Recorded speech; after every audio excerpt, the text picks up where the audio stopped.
Hey guys, really quick before the video starts, I just want to let you all know that I am taking part in the 𝗵𝗔𝗡 Day charity event. Now this will be going on until the 20th of this month, and if you go to the first link in the description and donate, not only are you donating towards sick children, humanitarian aid, etc., but you can also donate and get exclusive rewards inside Destiny 2. Just want to let you guys know because we're trying to raise $5,000 before the end of the month, and you can get a bunch of cool rewards while doing it. Thank you, and enjoy the video.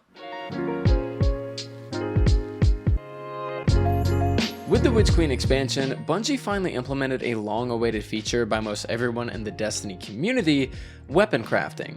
Now, I think we can all agree that weapon crafting in its current state is fairly rough to say the least. Season of the Haunted definitely outlined its issues a bit more than usual with the opulent weapon grind, but although weapon crafting has its problems, at the end of the day, I think being able to craft a perfect 5 out of 5 god roll is something that many of us with terrible RNG can appreciate. And although Bungie is going to be updating the list of craftable weapons season after season, effectively making this video outdated after the season ends, I thought it would be fun to sit down with you guys and go over the best weapons that you could possibly craft at the Enclave PVE edition.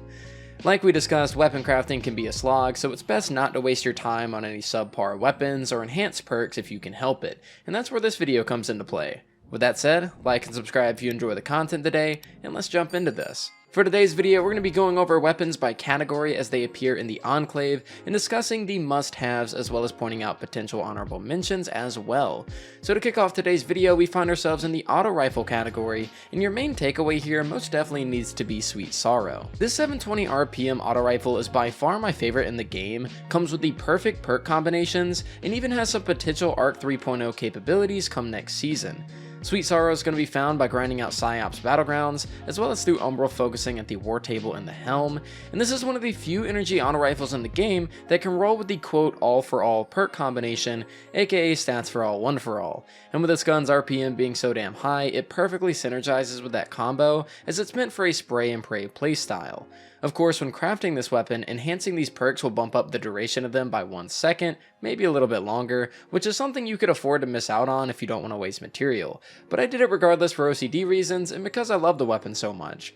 I normally don't find myself using 𝗕𝗏𝗡𝗏 all that often in casual content these days, but with GMs rolling around and the arc burn modifier being a thing, 𝗕𝗏𝗡𝗏 is the pick for me when I need to bring an auto rifle with me into a Grandmaster.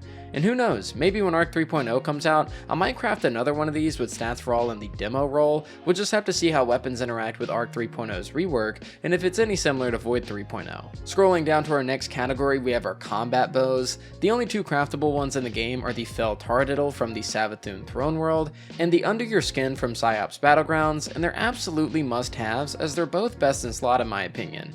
Starting off with Under Your Skin, this is currently the only unobtainable void bow in the game, and even if Imperial Needle was still up for grabs, I'd take Under Your Skin every time. Looking at the perks, we have our usual Archer's Explosive Head roll, but we also have some variety like Unrelenting in the first column, which is always something that's nice to see, as well as Successful Warm-Up in the second for lightning fast draw time. I recommend an Archer's Explosive or Unrelenting Explosive personally though, as that'll serve you pretty damn well for most content in the game.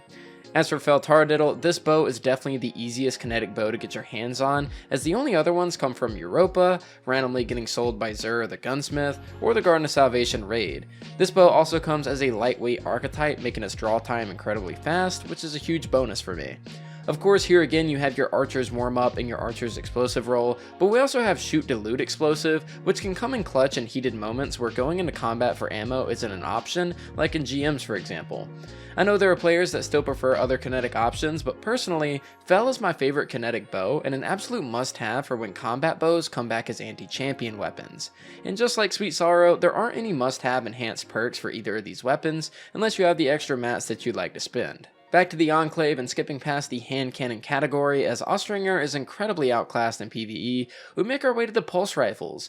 Your main takeaway in this category is of course going to be the insidious 4-burst pulse from 𝗕𝗏𝗏𝗏𝗏. Now this weapon is my all-time favorite pulse rifle in the game, and has crazy potential for ARC 3.0 depending on how weapon synergies are handled. Taking a look at the perks, you'll notice this weapon has a perk combination that we haven't really seen since the days of Black Armory, and that is Dragonfly rolling in the first column, with the second column being free for even more damage perks.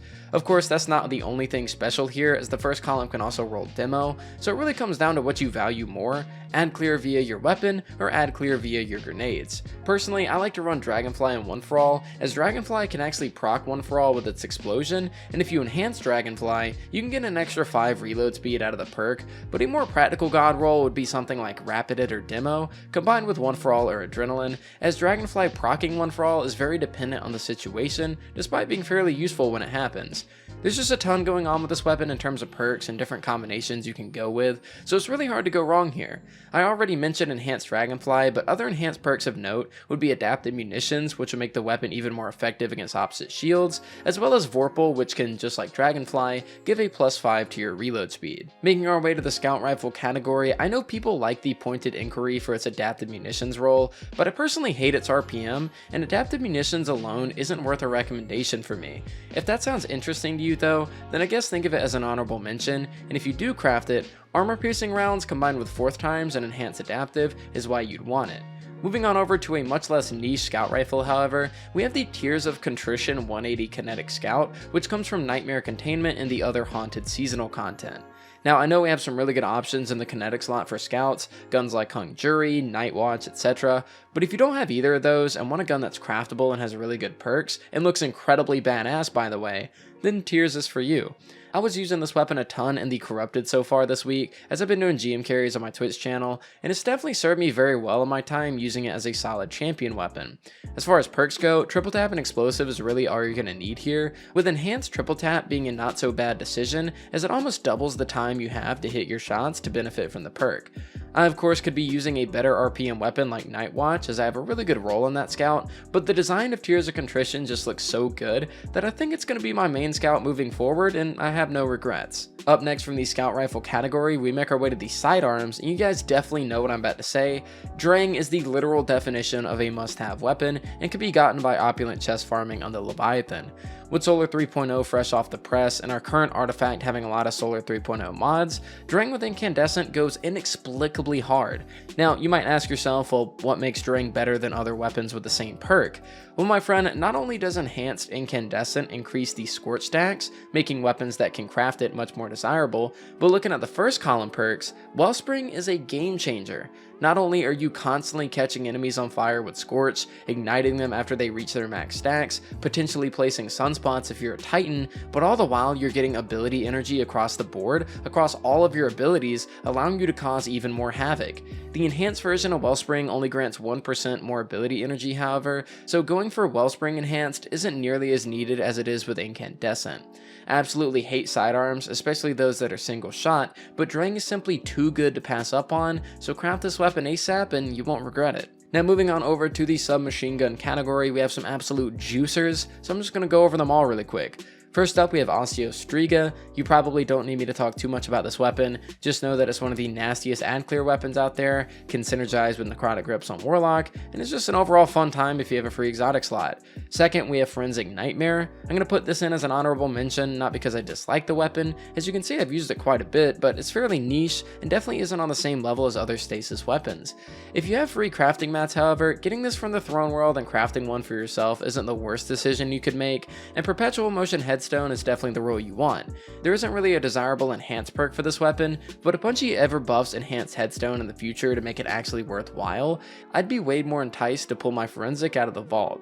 Moving on from there, the third weapon we have is the Submission from the 𝗷𝗚𝗚𝗏 raid. This weapon's probably the best kinetic SMG we have here, depending on how you feel, with the only notable competition it has being the PVE god roll of Multimach and the god roll of Extraordinary Rendition.